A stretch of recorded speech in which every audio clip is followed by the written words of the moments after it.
Hello and welcome back to Project Zomboid and 14 days. Today we're going to be popping up here. It's like the northeast corner of the map or thereabouts, and there's actually a gun shop there. So decided to load up with the shotgun, lots of rounds, and clear the horde around the gun shop to make it easy for us to get in there and get all of the gear. One thing you need to know about the shotgun, you probably already do if you played the game for a while, is it makes a lot of noise, and that will obviously attract the zombies. What we're about to find out is that sometimes you can do that in the wrong place and that there will be too many zombies. As you can see already how many have appeared. I couldn't use Molotov cocktail because it's raining, they don't work very well in the rain. So got quite a few shells, so we'll start off confident that we're going to clear them out anyway. And walk around, do the usual thing, just avoid the zombies. Try and get them all sort of behind you so that you can stop, aim, shoot without them sort of being in front of you and behind you at the same time and getting you. So you get the green highlights. There you go, just leveled up. You get the green highlights when you've got a good shot at them, and you get more green highlights when you're stood still facing them. So you give yourself a gap, turn, shoot, and then maybe get a couple of shots off, a few of them down. Problem being at the moment is if you check out our Nudicons in the top right hand corner, he's actually really terrified. Now this is not a green character. This is a very experienced, a bit of a veteran character for me, and it's not his first time shooting, and he's actually terrified.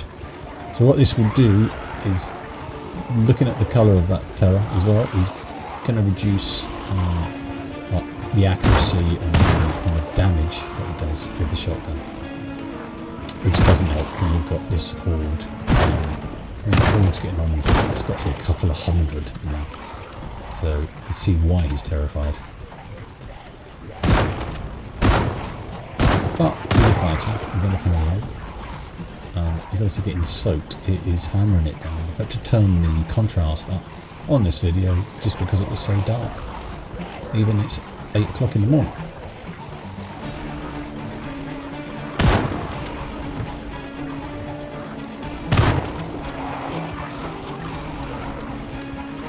I'll let him run around a little bit and see if we can get the numbers down.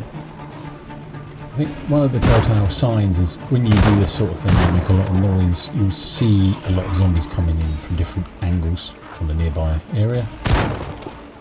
Obviously the sound's travelling quite a wide area it's picking up.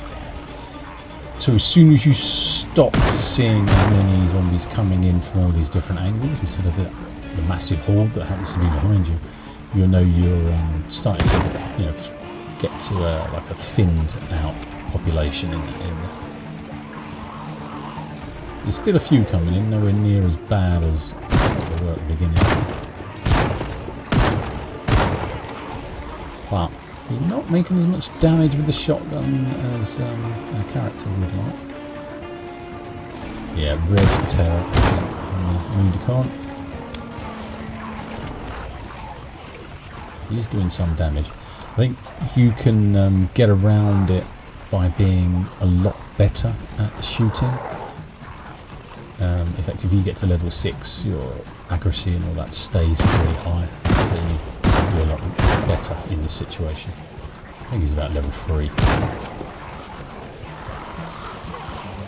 So for the moment, you're going to have to do what you can. This huge horde. This one though, you can't miss. A shotgun and hundreds of zombies coming at you. One of the good things about doing this, instead of using Molotov, obviously, well, one of the bad things when we talk about the noise, but one of the good things is they stay intact, so you've got potentially hundreds of zombies to loot afterwards. That's if you can finish them off, of course.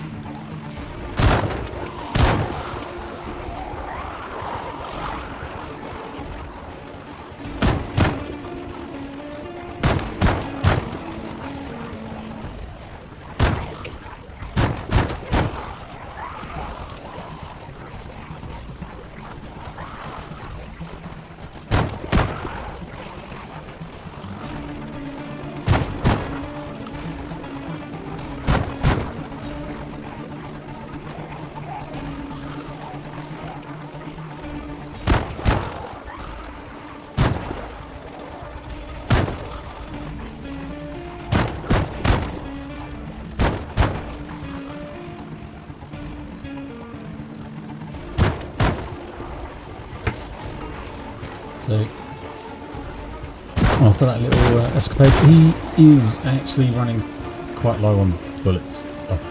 That's it now. We have got an emergency crowbar that we're going to switch to. He has got really slow actions on changing his inventory, so hence the time he's taking there. See, he's really cold. Oh, I think he's actually looking at Moodicon. Yeah, he's caught a cold. So now there's no stealth available to him now. Thankfully, he's still strong enough to get over the fence. Whoa! And that's what happens when you jump over a blind fence. He nearly got grabbed by one lone zombie, even though there's 200 chasing him. So it was a bit convenient, but partly planned as well. So we've run the big horde into a cul-de-sac, so basically away from the vehicle. So he's not really going to be able to fight now because the cold is actually making him ill, so he's going to be slow and he's not going to hit them very hard. And he hasn't got the bullets, so there's no way we're going to take a crowbar to 200 zombies. He's getting hungry, we have got some food, but I'm going to creep him back, and we're going to have to abort because the rain is non-stop and he's now ill.